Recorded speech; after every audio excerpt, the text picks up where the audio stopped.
আমাদের বাড়িতে লক্ষ্মী পুজো, তো আমার বৌদিরা নাড়ু বানানোতে খুব ব্যস্ত, তো ওটাই তোমাদের একটু দেখাই। কিসের নাড়ু হবে বৌদি এটা? তিলের নাড়ু। তো তিলের নাড়ু বৌদি করছে, তারপর মুড়ির নাড়ু হবে, চিড়ার নাড়ু হবে, নারকেলের নাড়ু হবে, খইয়ের উপড়া হবে, সবকিছু জোগাড় হয়ে গিয়েছে, দেখতেই পাচ্ছ।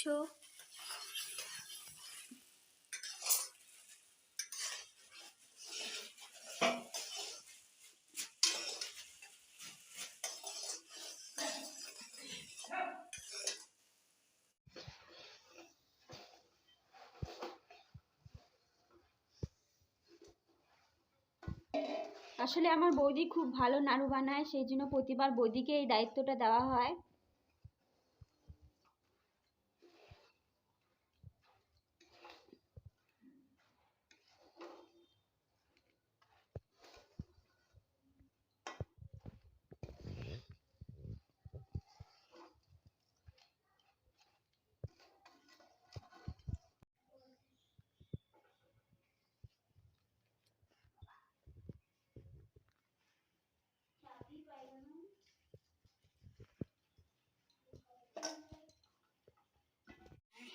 সব থেকে বড় দায়িত্ব মনে হচ্ছে আমার উপরে দিয়ে দিয়েছে এরা, আলপনা করার জন্য।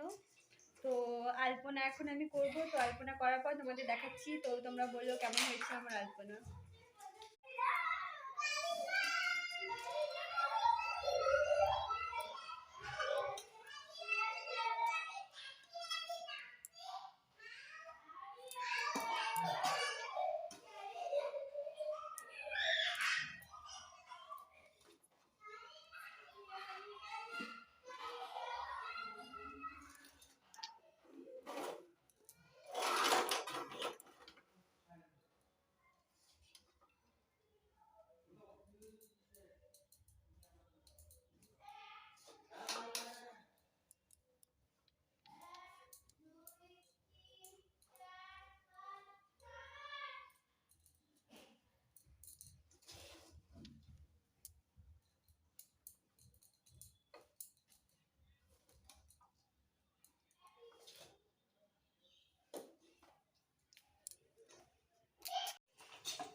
পুজোর সবকিছু রেডি হয়ে গেছে, পুজোর ফুল, ছিন্নি বানানোর জন্য।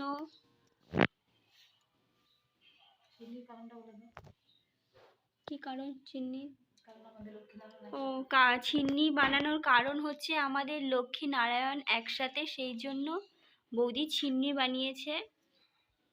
সাথে আছে চিড়ের নাড়ু, মুড়ির নাড়ু, খইয়ের উপড়ো, তিলের নাড়ু, নারকেলের নাড়ু। এটা তিলের নাড়ু কোথায় বৌদি? এই যে তিলের নাড়ু। তো আমাদের সবকিছু জোগাড় হয়ে গিয়েছে, তো কিছুক্ষণের মধ্যে বৌদি পুজোতে বসে যাবে।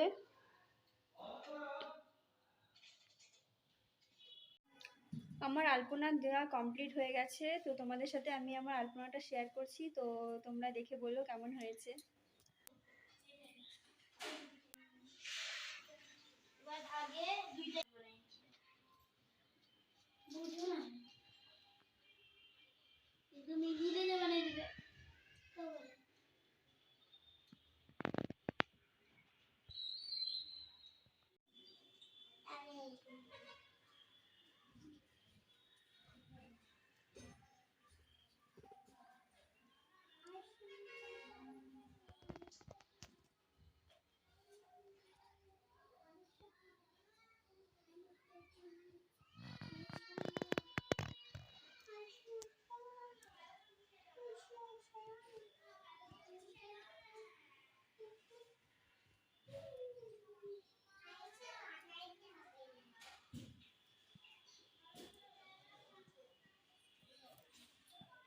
আমার দুই বৌদিরা পুজোতে বসে গেছে, খুব সুন্দর সাজুগুজু করে, দেখতেই পাচ্ছ তোমরা। বৌদিরা একটু মুখটা দিকে দেখাও। দেখতেই পাচ্ছ দুই লক্ষ্মী লক্ষ্মীর পুজোতে বসে গেছে। আমাদের পুজো স্টার্ট হয়ে গেছে। তোমরা সঙ্গে থাকো পুজো দেখার জন্য। এই যে আমাদের ছোট্ট পুকু লেহেঙ্গা পরেছে, মনে হচ্ছে কোথাও ঘুরতে যাবে।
আশ্বিন মাসে পূর্ণিমার দিন যে লক্ষ্মী পূজা হয় তাই কোজাগরী লক্ষ্মী পূজা নামে খ্যাত।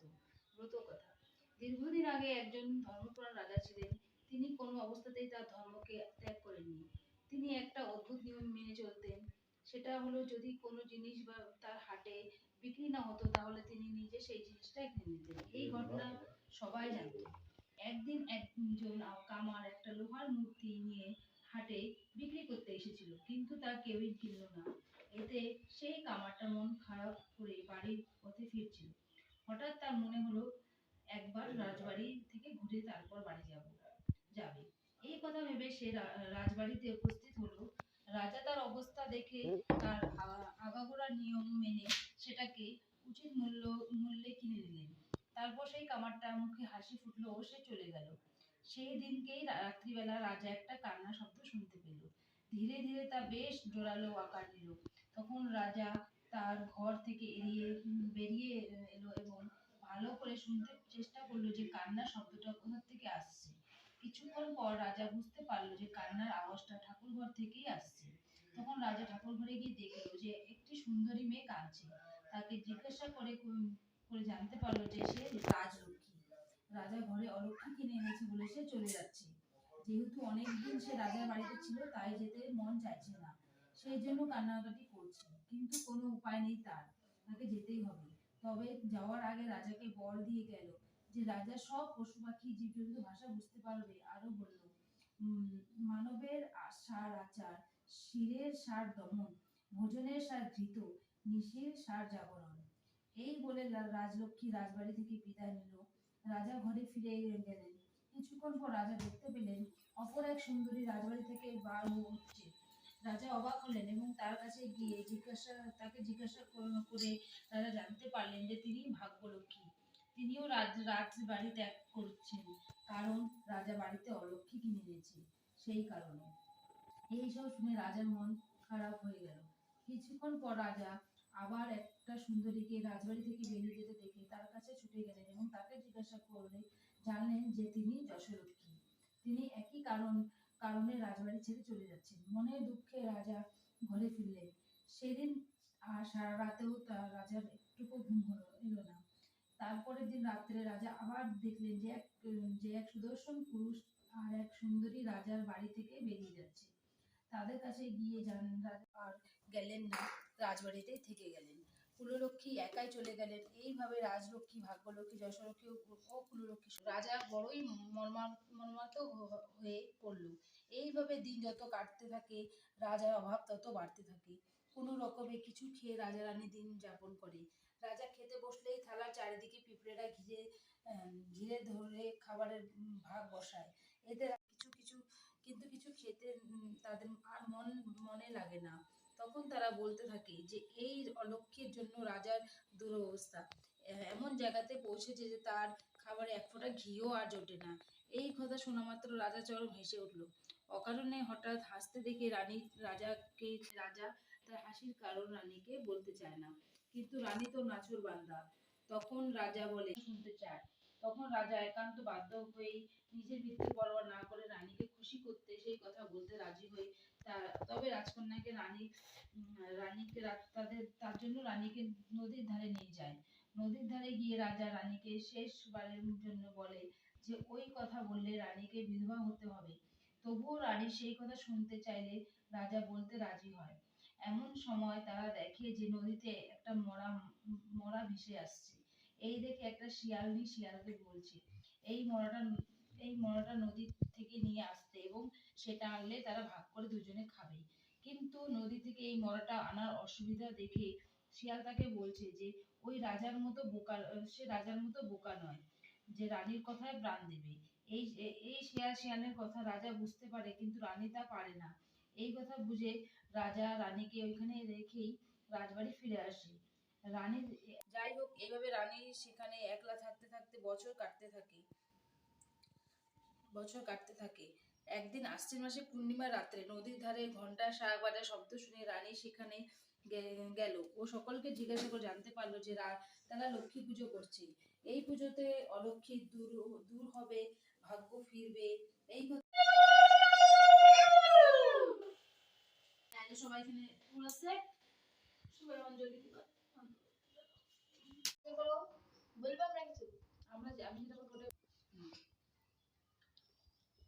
ওম বিষ্ণুপর্ষ ভার্যশ্রী পদ্মে পদ্মালয়ে শুভে সর্বত্র পারিমাং দেবী মহালক্ষ্মী নমস্তে।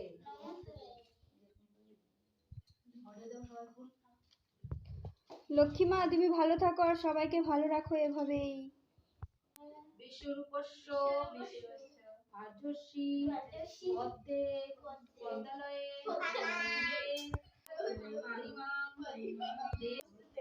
সায়ন বিশ্বরূপস্য ভার্যশ্রী পদ্মে পদ্মালয়ে সর্বত্র পারিমাং দেবী মহালক্ষ্মী নমস্তুতে।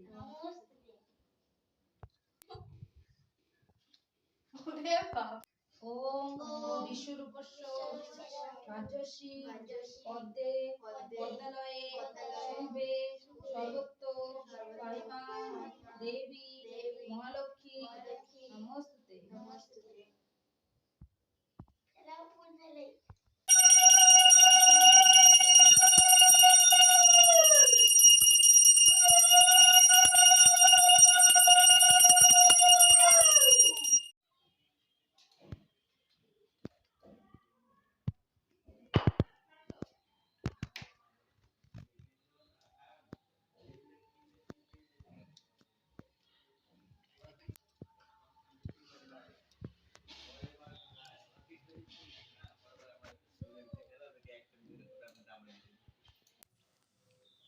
পুজো কমপ্লিট হয়ে গেছে।